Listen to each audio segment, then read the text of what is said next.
ভারত পাকিস্তানের সম্পর্কটা অনেকটাই সাপে নেউলে সম্পর্কের মতো। এই সম্পর্ক হয়তো কখনোই স্বাভাবিক হবে না। সাম্প্রতিক সময়ে দুই দেশের মধ্যে যুদ্ধ হয়েছিল।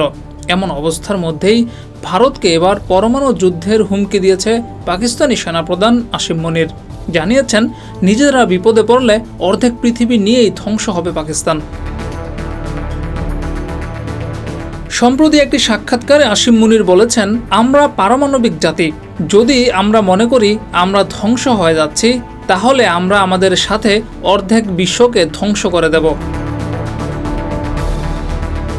পারমাণবিক হুমকির পরপরই ভারতের সিন্ধু চুক্তি নিয়ে কথা বলেছেন সেনাপ্রধান। তিনি বলেছেন, আমরা ভারতের বাঁধ নির্মাণের জন্য অপেক্ষা করব এবং যখন এটি তারা সম্পন্ন করবে তখন আমরা 10টি ক্ষেপণাস্ত্র দিয়ে এটি ধ্বংস করব। আমাদের ক্ষেপণাস্ত্রের অভাব নেই। সিন্ধু নদী ভারতীয়দের পারিবারিক সম্পত্তি নয়। মজার বিষয় হলো, পাকিস্তান সেনাপ্রধান এই ঘোষণা দিয়েছেন যুক্তরাষ্ট্রের মাটিতে বসেই। যুক্তরাষ্ট্র ভারতের বন্ধু এবং সেখানে বসেই এমন হুমকির বিষয়টিতে অবাক হয়েছেন অনেকেই। এর আগে গত এপ্রিলে ভারত নিয়ন্ত্রিত কাশ্মীরে একটি ঘটনাকে কেন্দ্র করে যুদ্ধে জড়িয়ে পড়েছিল দুই দেশ। কয়েকদিন টানা যুদ্ধ চলার পর সেটা থামলেও কথার যুদ্ধ চলছেই।